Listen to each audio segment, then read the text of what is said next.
조금 전에 윤성룡입니다. 에, 제가 이 강의 자료를 한 일주일 전에 작성을 했는데, 어제 그냥 좀 강의를 하려고 이렇게 보니까, 이걸 가지고 해야지.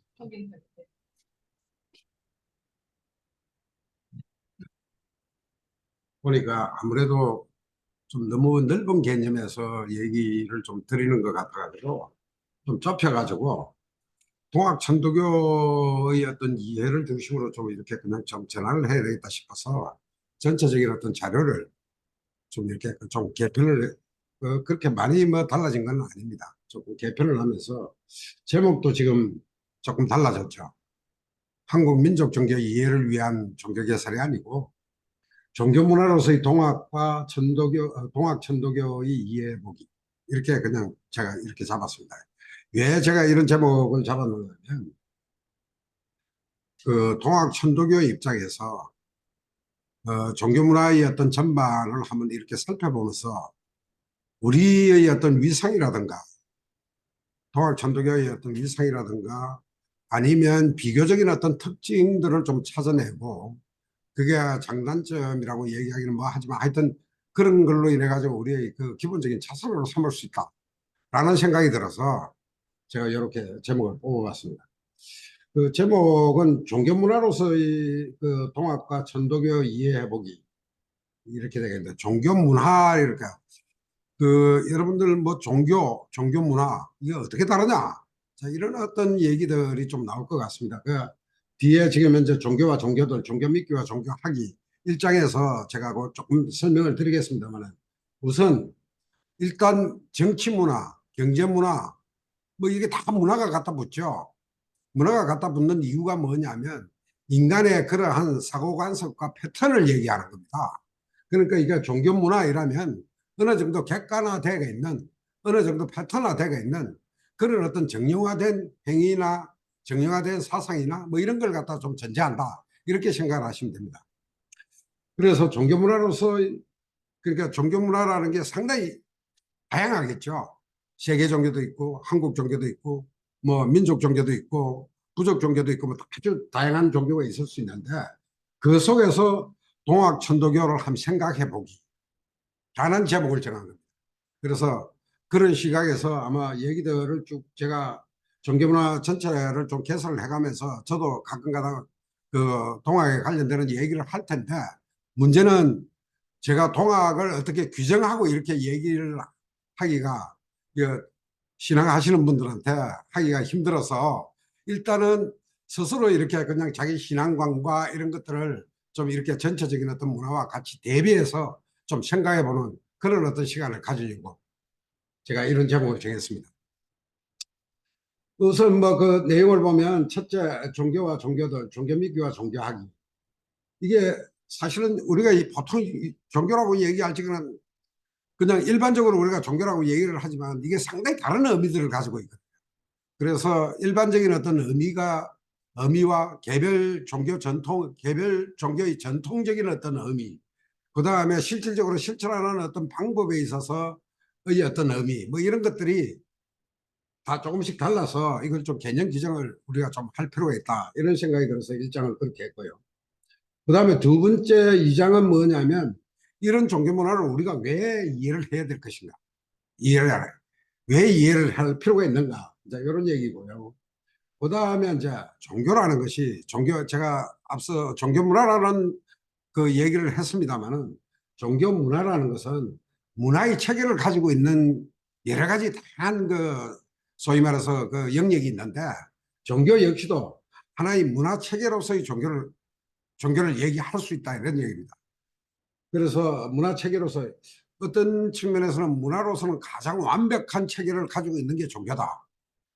즉 다르게 얘기를 하면, 문화라는 것이 인간의 삶의 패턴, 삶의 양식, 이런 걸 얘기를 한다면 종교가 그게 가장 적합한 그런 어떤 형태의 어떤 그 문화 영역이다. 자, 뭐야, 그 영역이다. 이렇게 얘기를 할 수가 있습니다.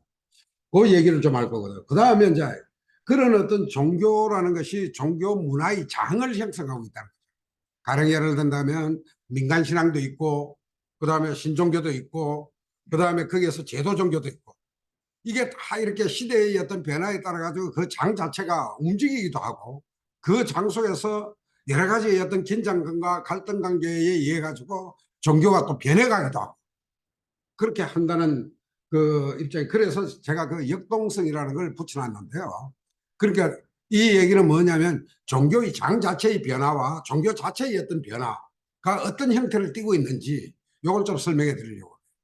그 다음에 이제 네 번째는, 다섯 번째는 종교의 신앙 양식과 교조의 원초적인 삶이라고 이렇게 제목을 정했는데요. 모든 종교는 사실을 어떻게 보면 신앙 형식이 있습니다. 뭐 신중심의 신앙 종교가 있고, 진리 중심의 그 소위 말해서 종교가 있고, 그 다음에 공동체 중심의 종교가 있고, 그 다음에 소위 말해서 현세 이익을 위한 그런 어떤 종교의 어떤 패턴들이 이렇게 다릅니다. 그렇기 때문에 그런 걸 갖다가 우리가 보통 얘기하기를 신앙 양식이라고 이렇게 얘기를 합니다. 그러니까 어떤 측면에서는 저 인류 문화가 만들어 놓은 신앙 양식들이 있는데 그 양식들을 소개하면서 특정한 어떤 종교 전통들은 그 신앙 양식들이 섞이게 있는 거죠. 가령 예를 든다면 보통 민족 종교를 얘기할 적에 유불선 상교가 회통한다, 이렇게 얘기를 하면 유불선 상교의 신앙 양식들이 섞이게 있는 겁니다. 그러니까 그런 것들을 갖다가 우리가 보통 얘기를 하기를 어떻게 얘기를 하느냐면 불교적 요소, 유교적 요소 뭐 이렇게 얘기를 하는데, 그게 아니라 그게 하나 그런 것들이 회통이 돼 가지고 하나의 단일한 사상 체계를 만든 거죠.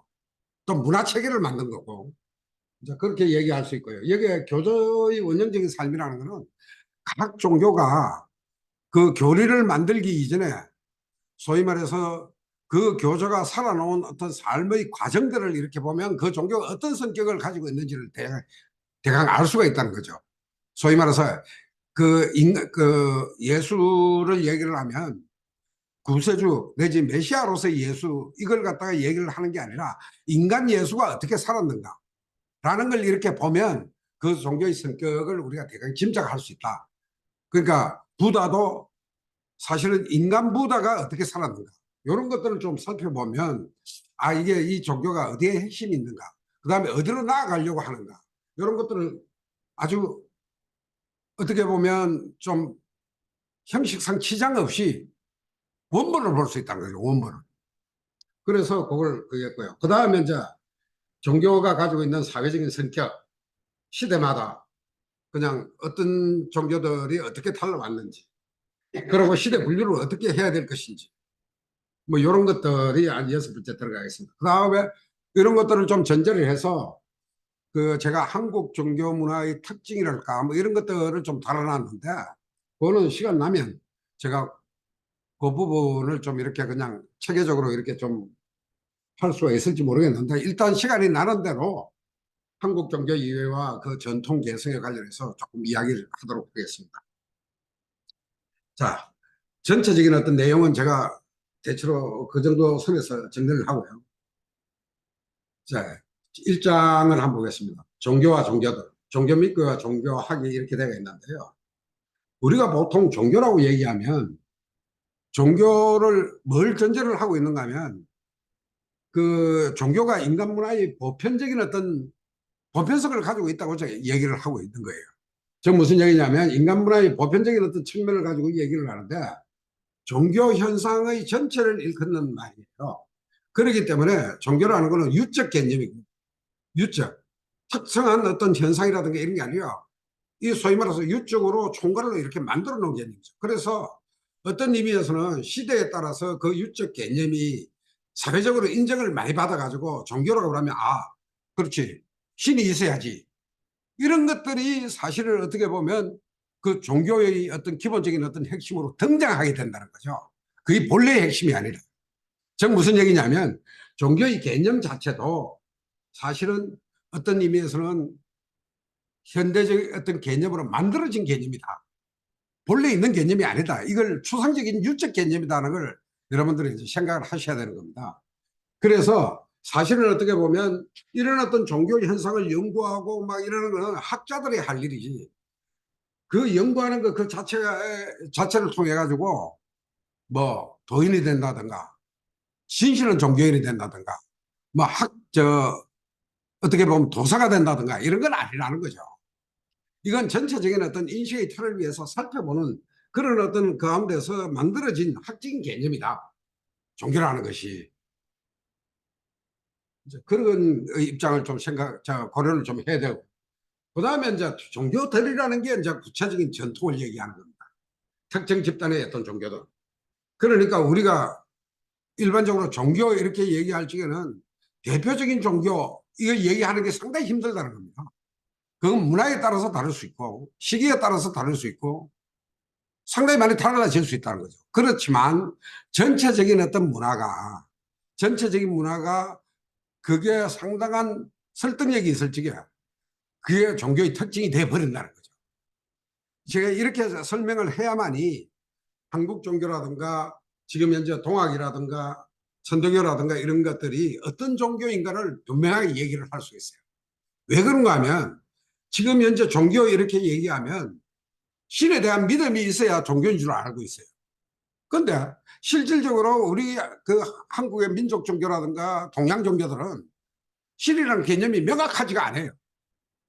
명확하지가 않기 때문에 그런 정의를 서면 이게 뭔가 좀 부족한 종교고 열등적인 어떤 종교로 인식이 돼버린다고요. 그러니까 그게 문화적인 어떤 패턴이나 시기나 장소나 이게 종교의 개념이 얼마든지 소위 말해서 변하고 그 설득력도 상당히 이렇게 시대에 따라서 달라질 수 있고 이렇다는 것을 우선 생각을 해줘야 된다는 겁니다. 그 다음에 이제 이게 그 종교들을 보면 그 종교들도 사실은 이렇게 묶어가지고 얘기할 수 있죠. 세계 종교라고 얘기할 수 있는 것도 있고, 민족 종교라고 얘기할 수 있는 것도 있고, 전통 종교라고 얘기할 수 있는 것도 있고, 근대 종교라고 얘기할 수 있는 것도 있고, 현대 종교라고 얘기할 수 있는 것도 있고. 그 우리가 일반적으로 지금 활동하고 있는 종교라도 유교나 불교 이라는 건 전통 종교예요. 왜냐하면 전통 사회에서 형성이 돼서 고전 문화로서 하나 존속이 되는 종교입니다. 그러니까 지금 와가지고 현대 사회에 많이 좀 바뀌긴 했어도 그건 전통 종교라고 우리가 일반적으로 얘기할 수 있죠. 그러면 근대 종교는 뭐냐? 근대 종교는 근대 사회에 와서 전통 종교가 개혁이 됐다든가 근대적인 어떤 사회 특성을 반영한 종교입니다. 특히 기독교 같은 개신교, 그 다음에 유교 같은 성리학 이런 것들은 사실은 근대 종교입니다. 즉 무슨 얘기냐면 고전적인 어떤 유학에서 소위 말해서 성리학으로 신유학으로 이렇게 바뀐 거죠. 근대 사회에. 그 다음에 현대 종교. 현대 종교는 현대적인 어떤 사회가 갖고 있는 특성들을 반영하는 종교들이에요. 그러니까 우리가 보통 얘기할 적에 뭐 영성 종교니 포스트 모던 종교니 뭐 이런 것들은 다 현대 종교들이에요. 그리고 그 종교들은 전통 종교나 근대 종교가 갖고 있었던 문제의식을 많이 탈피한 거예요. 새로운 문제의식을 갖고 있는 거예요. 그렇다면 제가 조금 설명을 했지만 우리가 동학의 시대, 그 다음에 뭐 현도의 시대, 그 지금 현재 천도교의 사실은 해방 이후의 시대, 이런 정도의 어떤 시대에 따라서 천도교가 뭘 어떻게 변했는가를 우리가 좀 볼 필요가 있다는 거죠. 그 시대에 맞춰. 그리고 그 시대의 문제의식과 과제들을 가지고 이끌어갈 적에는 또 어떻고, 또 그게 조응할 적에는 또 어떻고, 이 소위 말해서 수용과 반응도 있겠지만 개척과 도전도 있을 수 있다는 거죠. 그런 것들이 반영이 되지 않는 소위 말해서 지속적인 어떤 그 형태를 가지고 있는 시대에 상관없이 지속적인 형태를 가지고 있는 이런 종교는 거의 존재하지 않는다는 거죠. 단, 코어 메시지는 달라질 수 없어요. 가령 예를 든다면 기독교를 치면 예수가 구세주다, 메시아다. 이런 거 달라지면 기독교가 아니겠죠. 그러니까 기본적인 어떤 골격의 아까 신앙 양식이라고 얘기를 했는데 신앙 양식의 골격이 달라지지 않으면 달라지지 달라질 수는 없겠지만 그 외에 많은 부분들은 얼마든지 그 정신을 살려서 달라질 수 있다. 그리고 달라져야 된다. 그래야만이 시대에 개혁도 하고 도전도 할 수 있다. 도전도 할 수 있고 개혁도 할 수 있다. 이 얘기를 제가 우선 이 종교의 이 범주 속에서 뒤에 조금 나오지만 미리 좀 말씀드리겠습니다. 그 다음에 이제 학산 종교와 제도 종교. 학산 종교는 소위 말해서 종교적인 어떤 정체성이라든가 이런 게 없고 사회와 똑같이 이렇게 사회의 문화가 특정 종교 문화가 사회 문화가 돼버린 겁니다. 대표적인 게 뭡니까? 유교죠, 유교. 유교는 지금 종교의 형태를 남아있다기보다도 우리의 어떤 소위 말해서 문화 속에, 정신 문화 속에 아니면 그 일부분의 어떤 그 소위 말해서 제사라든가 뭐 등등 우리가 그 상당 오륜에 관련되는 이 많은 부분들 내면화되어 버린 거죠. 이런 것들을 확산 종교라고 해요. 그러면 확산 종교가 가지고 있는 아주 장점도 있고 또 종교로서의 약점이 많죠. 왜냐하면 종교의 정체성이 없기 때문에. 이제 이런 것들이 그 동양 종교가 가지고 있는 좀 스스로의 한계가 되죠. 그 다음에 이제 제도 종교. 제도 종교 이거는 조직 종교를 얘기하는 겁니다. 그러니까 소위 말해서 그 사회의 기본적인 어떤 시스템의 일부분을 차지하고 있는 그런 종교가 제도 종교입니다. 지금 얘기를 한다고 그러면 뭐 기독교나 불교나 신종교, 신종교 중에서도 소위 말해서 지금 현재 사회 제도나 이런 데 저항하는 저항의 종교들이 있을 수 있습니다. 왜냐하면 안 맞다는 거죠.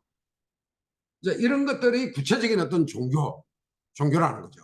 그리고 우리가 얘기를 할 적에 전통을 얘기를 하면 유교, 불교, 뭐 도교, 기독교, 이슬람 이렇게 얘기를 하지만 그거를 특정별로 이렇게 그룹해 가지고 얘기를 하면 세계 종교, 민족 종교, 전통 종교, 근대 종교, 뭐 현대 종교, 확산 종교, 제도 종교 여러 가지로 얘기할 수 있다는 거죠. 사회적인 측면, 문화적인 측면, 뭐 이런 어떤 다양한 측면에서 이 종교의 명칭을 붙일 수 있다는 겁니다. 국가적인 측면에서 붙이면 어떻게 되겠습니까? 일본 종교, 중국 종교, 뭐 한국 종교 이렇게 되겠죠. 예.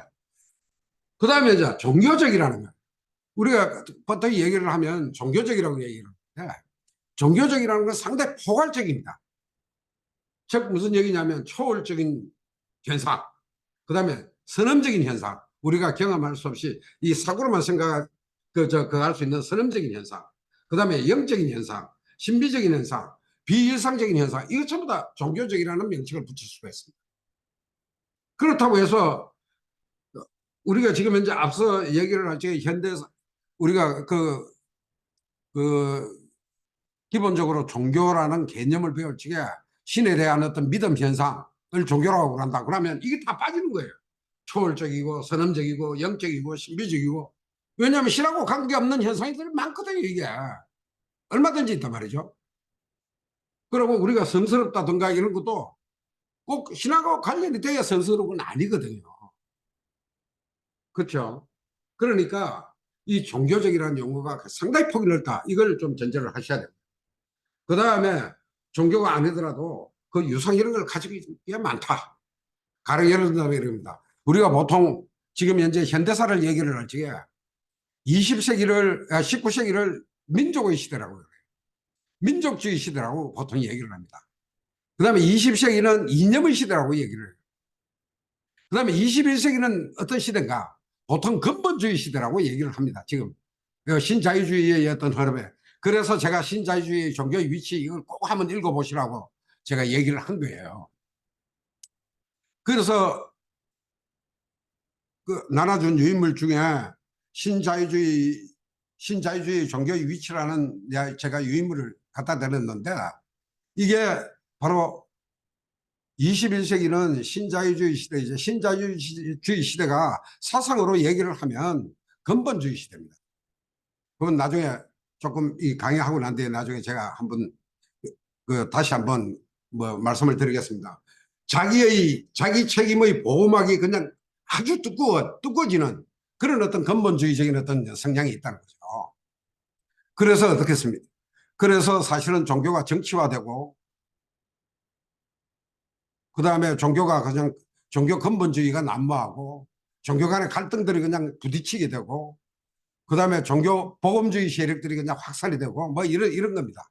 하여튼 어떻든 그런 그 과정 속에서 사실은 그 민족주의, 그다음에 반공주의, 그다음에 또 하나 뭐 스포츠, 뭐 이런 것들이 다 종교적인 어떤 성향들을, 열광적이고 뭐 이런 것들 다 종교적인 어떤 성향을 가지고 있다는 거죠. 열광적일 뿐만 아니라 유일한 사상으로 생각을 하는, 그러니까 폐쇄적인 유일한 사상으로 생각을 하는 많은 부분들은 사실은 종교적인 성격을 띠고 있습니다. 그걸 본다, 그 얘기는 무슨 얘기냐면 거기에 순교하는 사람들이 생긴다는 거죠. 민족을 위해서 순교하는 사람 많이 생기잖아요. 또 국가를 위해서 또 순교하는 사람, 국립묘지에 가면 또 뭐 국가를 위해서 거하는 사람도 다 그하잖아요. 그 다음에 소위 말해서 스포츠나 뭐 그런 어떤 순교 문화가 있는 데는, 그걸 위해서 자기 생명을 던지는 순교 문화가 있는 데는 다 종교적인 성격을 가지고 있습니다. 그런 것들을 표현을 하기를 우리가 초월적이니 선험적이니 영적이니 신비적이니 비이상적이니 뭐 이런 등등의 어떤 얘기를 하는데 이걸 전부 종교적이라는 용어로 쓸 수 있다는 거죠. 예. 그 다음에 이제 그 종교학위인데, 사실은 우리가 정근대, 그러니까 개항기만 하더라도 천조학쟁이, 동학쟁이라고 했어요. 정의.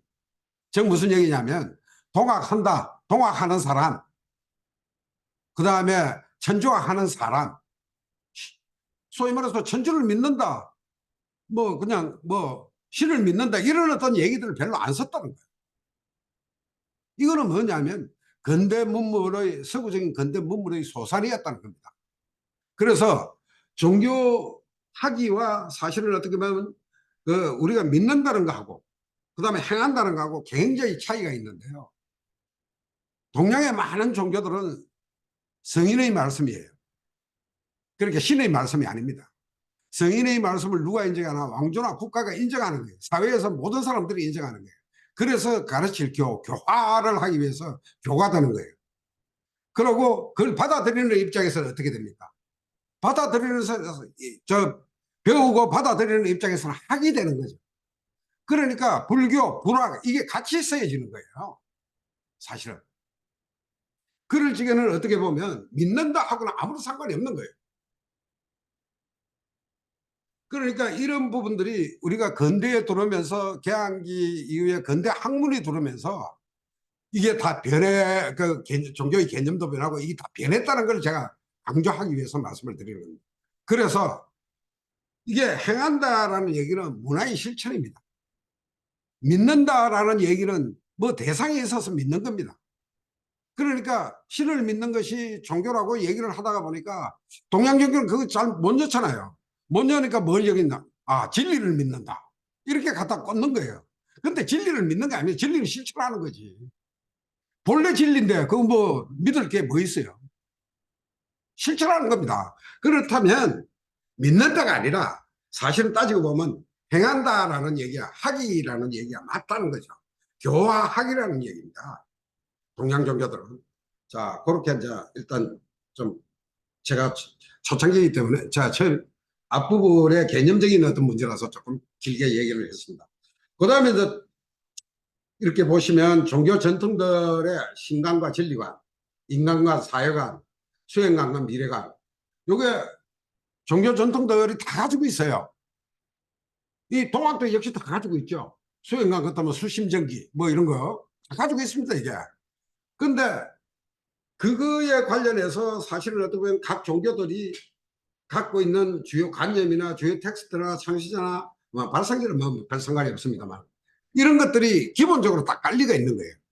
그래서 기독교를 보면 우선 앞에 이렇게 쭉 보시면 기독교와 이슬람 인교가 엄청나게 많죠. 예, 엄청나게 많고 동양 종교는 인구가 별로 없어요. 그 다음에 힌두교가 한 10억 정도 이렇게 나와 있는데 이 역시 동양에서는 종교라는 말을 구태여 이렇게 그냥 끄집어내가지고 할 필요가 없었다는 얘기죠. 성인들의 얘기니까 그걸 가지고 그냥 백성들을 교화하는 차원이었지 뭘 믿고 따르라 이런 게 아니었다. 그러니까 지금 현재는 뭐냐면 그렇게 믿고 따라가지고 아주 폐쇄적인 어떤 조직이 있어야만이 종교로서 인정이 되거든요. 조금 이따가 제가 종교의 기본적인 어떤 요소도 하겠지만 종교로서 인정이 되기 때문에 어떤 의미에서는 사실은 이 동양 종교의 이게 숫자가 즉 근대에 돌아가지고 근대의 종교가 전부 내면화되고 믿는다 쪽으로 이렇게 바뀌면서 믿는다는 쪽은 사실은 종교가 내면화됐다는 거거든요. 문화 현상이 아니라 자기가 스스로 회심을 해야 된다는 얘기이기 때문에 그런 정도로 사실은 동양 종교는 굳건하지가 못해요. 또 형태도 다르고. 그러니까 이 숫자가 안 나오는 거예요. 조사를 하면. 당신은 6.25일입니까? 이렇게 얘기를 하면 아니 나는 제사도 지내고 뭐도 다 하고는 있지만 6.25일이라는 얘기를 안 한다. 당신 불교인입니까? 이렇게 얘기하면 아니 나는 불교도 믿고 6.25도 믿고 뭐 절에도 가고 저 뭐 안 가는 데 없는데 나는 중증적인데 이렇게 얘기를 해버린다고. 그러니까 소위 말해서 이게 최고성과 배타성 뭐 이런 어떤 부분에 관련해서 동양 종교들은 회통과 조화를 강조해 가지고 그런 것들이 이게 딱 조직의 어떤 구성원으로 이렇게 등장하지를 못하는 거예요. 표출이 안 되는 거예요. 그래서 이걸 대강 보시면 우선 뭐 기독교라는 것은 사실은 어떻게 보면 신과 약속이잖아요. 그래서 옛날에 약속한 거는 구약이고 지금 약속한 거는 신약이에요. 예수 이후에 약속한 거는 신약이에요. 그러니까 그 다음에 하나의 신, 유일신이죠. 유일신인데 유일신이 갖고 있는 기본적인 약점이 뭐냐면 그 현재 아주 복합 다양한 현상, 사회 현상이나 세계 현상을 설명하지 못하는 거예요. 그러니까 신이 그 많은 속성이 들어가 있다고 아무리 얘기를 해도 그게 잘 안 되는 거예요. 그러니까 어떻게 그걸 작동할 수 있는 뭔가 보이지 않는 기운이 있어야 될 거 아니에요. 그게 바로 성령이에요. 그래서 기독교에서 삼위일체 신앙을 만든 거고 구세주와 성령과 같이 성자와 성부와 구세주와 성령을 같이 해가지고 하나의 신을 기능적으로 다 쪼개놓은 거예요. 그래서 삼위일체 신앙이라고 얘기를 해요. 그러니까 삼위일체 신앙을 인정하지 않으면 기독교가 아니죠. 그러니까 삼위일체 신앙을 인정하지 않는 종교가 있어요. 바로 이슬람이에요. 그 다음에 이제 이 창시자의 어떤 입장을 이렇게 보면 이게 예수가 그러면 인간의 몸으로 태어나가지고 이렇게 활동을 했는데 그럼 그게 신성만 있는 거냐? 인간으로 태어난 거니까 인성도 있다. 이게 신성과 인성이 공존하는 형태로 지금 만들어 놨는데 사실은 신성에 더 가깝게 지금 가가 있죠. 왜냐하면 인간의 몸을 떠나가지고 나중에 얘기하겠습니다만은 부활을 해서 하나님의 나라에 가가 있으니까. 예. 그런데 초기에는 이 문제가 굉장히 중요한 문제. 그러니까 예수의 인성을 주장하는 게 네스트로스파라고 이단으로 정제가 돼가지고 소위 말해서 지금도 사실은 기독교와는 별도로 이렇게 지금 일부분 존속하는 그렇다 하더라도 그 사람들도 같이 신성과 인성을 공존시키는 그런 어떤 입장. 이게 기본적인 어떤 논제가. 그 다음에 이렇게 쭉 보면 이슬람 같은데 이런 데는 사실은 어떻게 보면 마호메드가 구세주가 아니에요. 최후의 예언자예요. 그래서 마호메드 교라고 얘기하면 안 돼요. 기독교는 기독교라고 얘기해요. 기독이라는 게 소위 말해서 그리스도고 구세주거든요. 그러니까 기독교라고 얘기해도 맞는데 이 사람은 마호메드 교라고 얘기를 하면 안 된다는 거죠. 왜냐하면 구세주가 아니기 때문에 최후의 예언자에 지나지 않거든요. 그럼 뭡니까? 현세 지배자라는 얘기하고 똑같은 얘기예요. 어떤 의미에서는. 그래서 소위 말해서 지하드라든가 또 현재 그 이맘, 할리프 이런 어떤 현실적인 어떤 종교 지도자 그리고 정치적인 어떤 종교 영역까지 같이 겸하고 있는 거예요. 겸하게 된 거예요. 그 다음에 불교, 뭐 신이 없는 거죠, 그죠? 그 신이 없는데 불교에 가면 부처가 굉장히 많잖아요. 근데 부처가 크게 세 종류가 있어요. 부처의 종류가 크게 이 삼신불이라고 얘기를 하는데, 법신이라고 얘기하는 건 뭐냐면 불법 자체가 신격화 된 거예요. 불법 자체가. 그 다음에 보신이라고 얘기를, 아, 이거 잘못됐네요. 보신 다음에 뒤에 있는 거 법신이 아니라 화신입니다. 이 화신으로 나중에 좀 볼수 있어요. 그 다음에 보신이라는 건 뭐냐면, 이거는 대중교화를 위해서 대중이 간절히 원할 적에 등장하는, 출연하는 신들이에요. 뭐 출연하는 보살이나 부처예요. 아미타불이나 뭐 이런. 그 다음에 이제 소위 말해 그거는 요 화신. 이거는 뭐냐면 그럴 적에 등장하는 그러니까 소위 말해서 인카네이션이라고 그래가지고, 뭔가 인간의 그 소위 말해서 대중의 어떤 그 형태에 따라 가지고 등장해 가지고 인간의 이렇게 인간을 제도하는, 그래갖고 넓은 영역에 인간이 원하는 것을 제도하는 그런 어떤 성격을 가진 게 이게 보신이고, 그 뒤에 화신은 음, 어떤 특정한 구조의 형태를 부처로 이렇게 신격화시켜 준 거예요. 그래서 크게 보면 이렇게 세 가지의 어떤 그 소위 말해서 삼신불이 있기 때문에 부처가 아주 다양한 거예요, 사실. 그러니까 이 얘기를 제가 왜 하는가 하면요. 불교는 나를 믿지 말고 법을 믿으라고 그러거든요, 부처가. 근데 법만 가지고 이게 해결하는 대중교화책을 쓰려고 그러다가 보니까 이렇게 부처가 다양하게 이렇게 많아진 거예요. 그러니까 현세 세상에 관련해서 뭔가 부처가 제대로 이렇게 역할을 하기 위해서 자기 변신을 이렇게 해가면서 세상의 많은 부분들을 정리를 하고 있다, 이렇게 생각을 하십니다. 그 다음에 뭐 유대교는 아브라함 종교죠. 그러니까 불교, 아니 기독교나 이슬람은 사실은 아브라함 신앙의 토대 위에 있는 거죠. 똑같이 신들이 다 똑같다고요. 야훼 신이고 다 똑같고 이제 그런 상황이고. 그 다음에 이제 밑에 보면 이거는 아마 좀 정리를 해놓을 필요가 있다고 생각을 하는데요. 유교와 도교. 이게 이제 뭐 사서상경과 뭐 도장 이렇게 얘기하는데요. 유교에서는 기본적으로 입법천을 얘기를 하는 거죠. 그 원시 유교에서는 상계를 얘기하지만 입법천을 얘기하는데, 입법천의 기본적인 게 뭐냐면 이기론입니다, 사실은. 이기론에서 이를 얘기하는 거죠, 이를. 모든 그 원리 내지 뭐 진리, 그러고 나타나는 현상은 소위 말해서 기의 작용으로 설명을 하죠. 이게 사실은 어떻게 보면 유교에서 세상이라든가 뭐 이런 어떤 교리적인 관념을 하는 기본이고요. 그 다음에 도교는 뭐냐면, 사실 따지고 보면 도교는 인간이 자연스럽게 사는 길을 얘기하는 겁니다. 어떻게 보면. 자연스럽게 산다는 건 뭐예요? 자연 있는 그대로 이렇게 그냥 같이 이렇게 그냥 더불어서 산다는 얘기가 되겠죠. 그게 뭐냐면 도기론을 얘기하는 거예요. 즉 무슨 얘기냐면 세상을 설명할 적에 기론으로 설명을 한다, 이런 얘기죠. 위에는 이기론으로 설명하는데 밑에는 도기론으로 설명을 한다. 즉 존재와 기원으로 설명을 한다.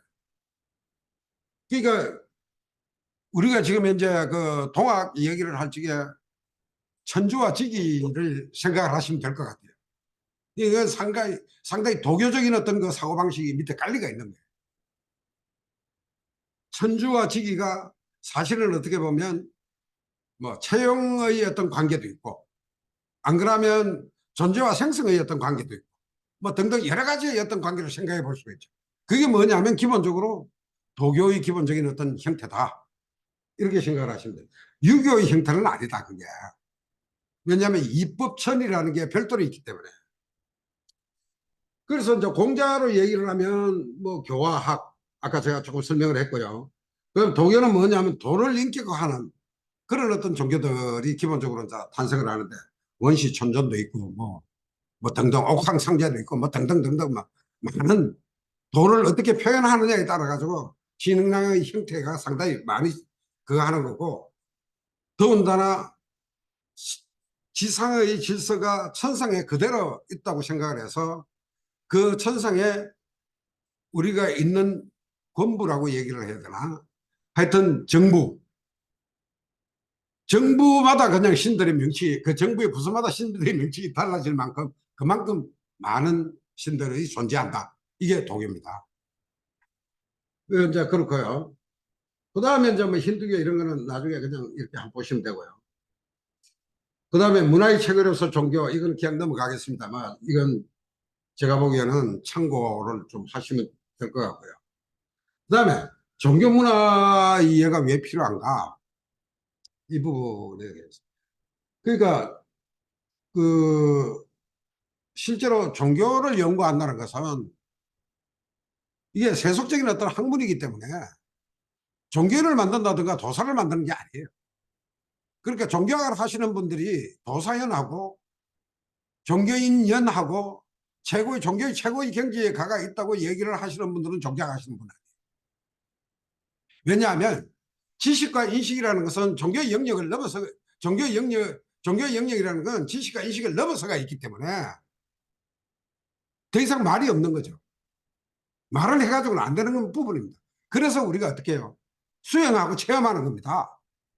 안 그러면 수행하고 체험하는 게 의미가 없는 거죠. 그렇지 않으면 체득할 수 없는 게 바로 종교라는 거죠. 그래서 종교학을 많이 안다고 해서 종교를 많이 한다. 이 얘기는 아니에요. 단 종교 현상이 어떻게 움직이고 있는 다른 사회관계와 그다음에 종교 체계 내에서 서로 간에 일관되게 어떻게 움직이고 있는가 이런 거 정도는 볼 수 있다는 거죠. 지식의 체계상으로. 우리가 합리적으로 이렇게 따져가지고 이성을 기본적으로 따져가지고. 그렇지만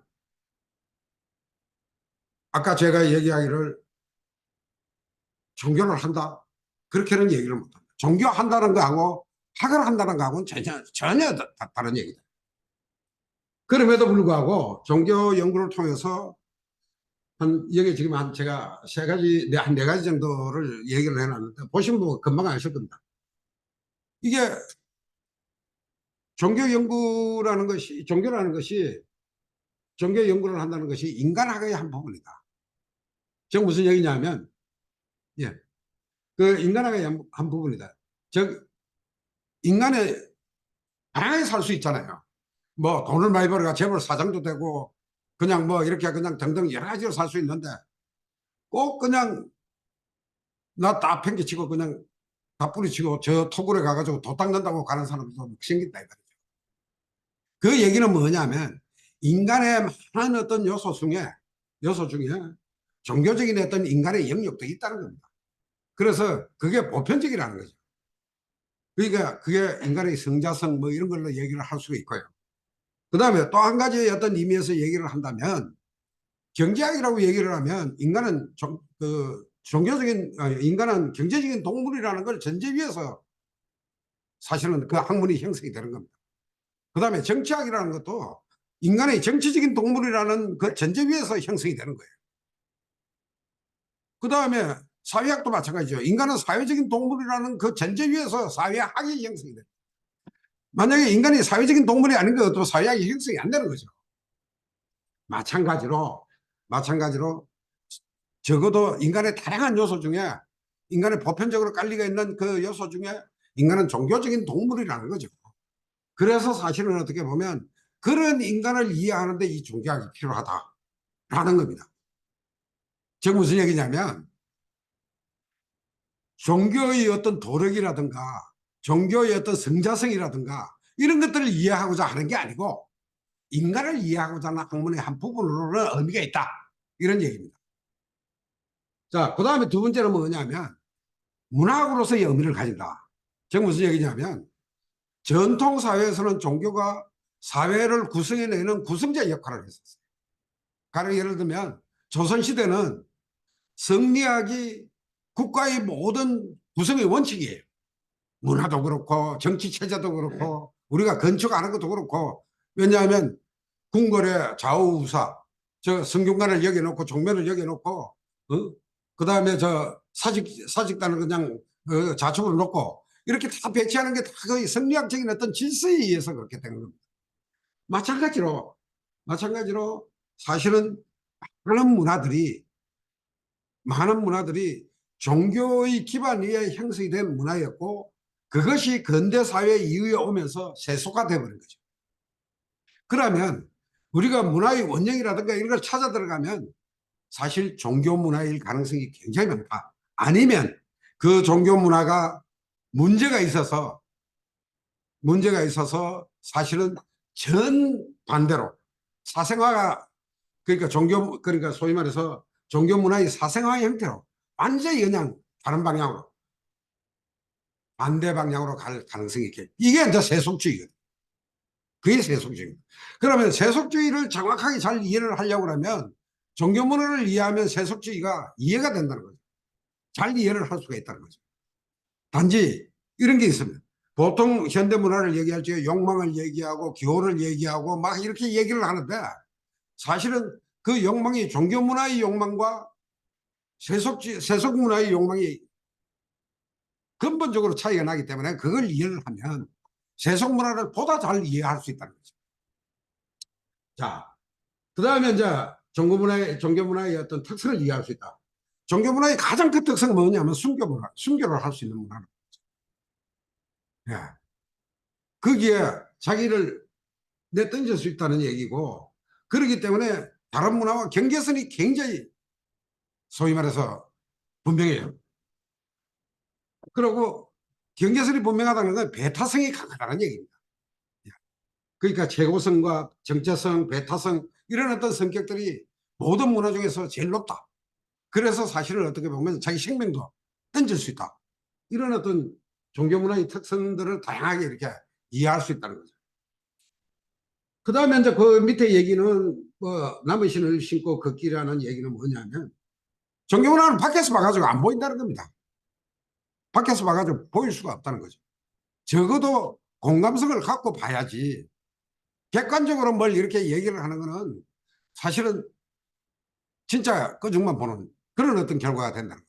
그래서 종교학도 도사를 만든다든가 뭐 이렇게 종교인을 만든다든가 그런 건 아니지만, 적어도 도사나 종교인들이 어떻게 그거 하는가라는 공감적인 어떤 이해를 해야 되는 그런 어떤 한계가 있다는 겁니다. 그래야만이 종교가 갖고 있는 초월이라든가 뭐 이런 것들을 이해할 수 있다는 거예요. 그렇다 하더라도 이게 종교 문화는 사실은 종교 문화에 갖고 있는 선입견이 굉장히 강합니다. 그리고 선입견이 강할 뿐만 아니라 관점에 따라서 굉장히 다른 거죠. 자, 제가 아까 종교적인 인간이라고 얘기할 때 그거는 모든 인간은 다 종교성을 가지고 있다 이렇게 얘기하기 때문에 종교 보편주의의 입장이죠. 그 다음에 종교 근본주의. 종교를 갖고 있는 사람들은 사실은 다른 평면을 전혀 이해하지 않는다. 세속적인 어떤 삶, 세속적인 영역에 대해서 이해 안 하려고 한다. 그러니까 종교를 가지고 모든 걸 다 설명을 하려고. 그러면 세속의 원리에서 형성이 된 세속 문화, 종교의 원리에서 형성이 된 종교 문화, 이걸 막 혼용하고 있다. 거기에 대한 어떤 태도를 얘기하는 건데, 문화 자체를 갖다가 그냥 혼용하는 수가 생긴다. 그런 문제. 그 다음에 과학적 합리주의. 이게 바로 세속주의죠. 예. 우리가 이해할 수 있는 합리적인 어떤 성향만 이해를 한다는 거예요. 이 각각의 이 특색 때문에 종교에 대해서 사실은 어떻게 보면 굉장히 많은 태도의 차이가 드러나고, 종교에 대해서 합리적인 어떤 지식, 그러니까 공감이, 많은 사람들이 공감이 가는 합리적인 어떤 지식을 체계적으로 정리한다는 게 상당히 힘들다. 그래서 어떻게, 종교인들은 종교가 별로 생각 안 하잖아요. 사실 또 할 필요도 없는지 모르겠죠. 그렇지만 종교가 자기 위치가 어디고, 그 종교인이 자기 위치가 어디고, 또 많은 종교 문화 속에 자기의 특색이 뭐고, 그리고 다른 종교와 이 종교를 어떻게 비교하고 이러는 데는 종교가 필요하다. 종교에 대한 연구가 필요하다. 이런 얘기입니다. 그러고요. 그 다음에 한 카트만 더 하고 그거 하겠습니다. 그 다음에 이제 이 종교문화가 왜 또 필요한가라는 것을 조금 이렇게 다른 측면에서 얘기했는데, 현대 사회에 있어서 최대의 문화자원이 시민조직입니다. 시민자율조직이에요. 이게 잘하면 시민조직이 되는 거죠. 이게 민주주의 사회. 이제 그런 것들이 종교 권력과 이렇게 막 그 하면서 시민조직이 안 되고 어떻게 보면 이기적인 어떤 집단이 되고 뭐 이런 수도 있습니다만은, 기본적으로 잘만 사회적으로 잘만 운영을 하면 이게 최대의 문화자원이자 시민조직이 됐습니다. 그 다음에 전통사회만 그런 게 아니라 적어도 종교인들한테는 인간의 삶의 방식을 제공하는 문화의 핵심이 됩니다. 왜냐하면 세계관부터 시작을 해서 모든 걸 다 제공하고 있기 때문에. 세계관만 제공하는 건 아니거든요.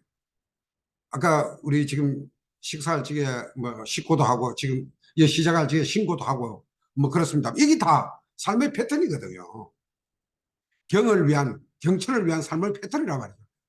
하느님을 위한 모시는 삶의 패턴이란 말이죠. 이런 것들이 다 어떻게 보면 이게 확산이 되면 삶의 패턴이 될 수가 있죠. 그러고 아까 제가 시민사회를 대표하는 최대의 집단이라고 그랬는데, 국가와 개인을 연결해주는, 적어도 현대의 종교들은 공적인 영역이 있는 게 아니라 대체로 사적인 영역이 있어요. 우리가 믿는다라고 얘기하는 그 즉시 종교는 사적인 영역이 돼버립니다. 공공성에 대해서 자발적으로만 할 수 있지, 그 우리 현대사회에서 위치 자체가 개인의 사적인 영역에 종교를 묶어두고 있다. 그게 뭐냐면 정교분리입니다. 예.